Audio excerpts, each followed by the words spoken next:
আমাদেরকে বিভিন্ন মিথ্যা অভিযোগে অভিযুক্ত করে আমাদেরকে চাকরিচ্যুত করা হয়েছে। তার পরিপ্রেক্ষিতে এই মিথ্যা অভিযোগের ভিত্তিতে আমরা আইনি প্রতিকার পাওয়ার জন্য প্রশাসনিক ট্রাইব্যুনালের দ্বারস্থ হই এবং প্রশাসনিক ট্রাইব্যুনাল আমাদেরকে নির্দেশ মনে করে আমাদেরকে রায় দেয়। কিন্তু সেই রায় পাওয়ার পর আমাদেরকে চাকরিতে পুনর্বহাল করা হচ্ছে না। বিজ্ঞ আদালতের কোর্টের আদেশে বলা আছে চাকরিতে পুনর্বহাল করা হোক, সেই কোর্টের আদেশটা তারা মানতেছে না। এটা হচ্ছে তো মূলত বিষয়টা হচ্ছে আমাদের DMP commissioner Sajjad Ali sir উনি এক কোর্টের রায়ের আদেশে চাকরিতে যোগদান করতে পারছে, কিন্তু আমরা এক কোর্টের রায় পাইলেও সেম আদালত থেকে রায় পাওয়ার পর আমাদেরকে চাকরিতে পুনর্বহাল করা হচ্ছে না। এটা কি বৈষম্য না?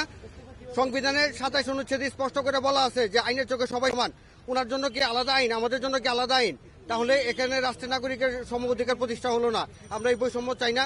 আমরা চাই আমাদেরকে রায়ের আলোকে চাকরিতে পুনর্বহাল করা হোক এবং আইজিপি স্যার বা আমাদের যে কমিটির প্রধান শহীবরিয়া স্যার ওনারা আমাদেরকে স্পষ্ট করে জানাবে আমাদেরকে কবে চাকরিতে পুনর্বহাল করবে। এই অফিস আদেশ আমরা চাই। ধন্যবাদ। কাগজ দেখাতে যাচ্ছি, সেটা হচ্ছে জননীতি বিভাগ, স্বরাষ্ট্র মন্ত্রণালয়ের। এখানে বাংলাদেশ পুলিশের অবসরপ্রাপ্ত পুলিশ সুপার জনাব মোহাম্মদ মনির হোসেন বিপি নাম্বার এত স্যারকে গত 20/12/2022 খ্রিস্টাব্দে হতে ভূতাপেক্ষভাবে চাকরিতে পুনর্বহাল হিসেবে গণ্য করা হলো। তিনি বিজ্ঞ আদালতের আদেশ অনুযায়ী পদোন্নতি সহ সকল প্রাপ্য বকেয়া বেতন ভাতা দিয়ে এবং অবসরজনিত আর্থিক সুবিধা দিয়ে প্রাপ্য হবেন।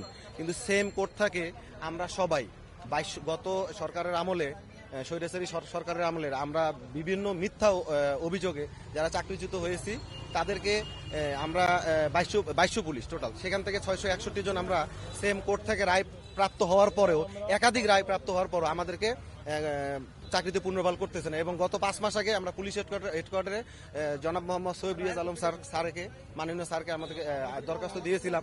সেই দরখাস্ত এখন পর্যন্ত কোনো শুরু হয়নি এবং আমরা মানবতার জীবন যাপন করতেছি।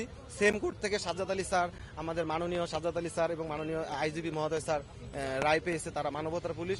আমরা চাই এই রায়ের আলোকে যারা আমরা আছি সবাইকে, যারা মানবতার জীবন যাপন করতেছে, এখন আর বাংলাদেশে বৈষম্য নাই, আমরা আমাদের সাথে যেন কেউ বৈষম্য না করে স্যারেরা। তো এটা আমার বিনীত অনুরোধ। এবং আমি আর একটা কাগজ দেখাবো যে গত ডক্টর এম সাকাত হোসেন স্যারের সভাপতিত্বে স্বরাষ্ট্র উপদেষ্টা ছিলেন। তো এই কাগজ তো স্যাররা ওখান থেকে একটা মোটামুটি সিদ্ধান্ত দিয়েছিল, যে কমিটি করা হয়েছিল পুনর্বহাল করার জন্য যে কমিটি হয়েছে সেখানে সিদ্ধান্ত হয়েছিল, এখন পর্যন্ত কোনো কিছু হচ্ছে না।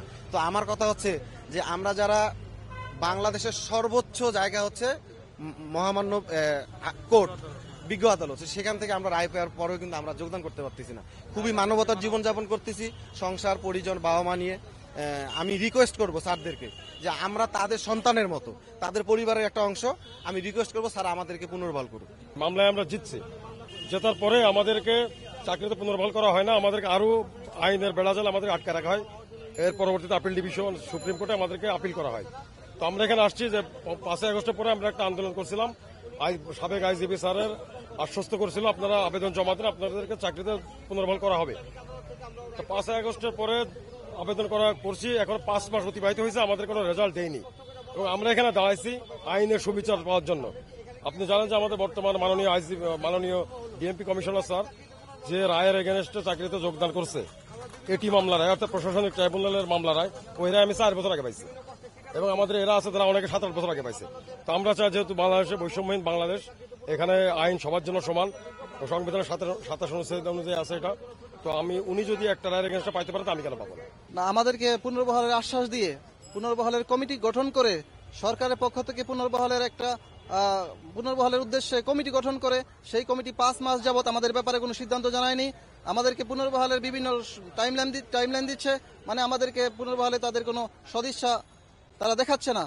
এটা আমাদের অজানা তারা কি চাচ্ছে, অথচ ঊর্ধ্বতন অফিসারদেরকে তাদের এটি মামলার রায় অনুযায়ী পুনর্বহাল করা হয়েছে, কিন্তু আমাদের ব্যাপারে তারা বৈষম্য করতেছে। আমরা এই বৈষম্য নিরসন চাই, আমরা প্রশাসনিক ট্রাইব্যুনালের রায়ের বাস্তবায়ন চাই, আমাদের পুনর্বহাল চাই।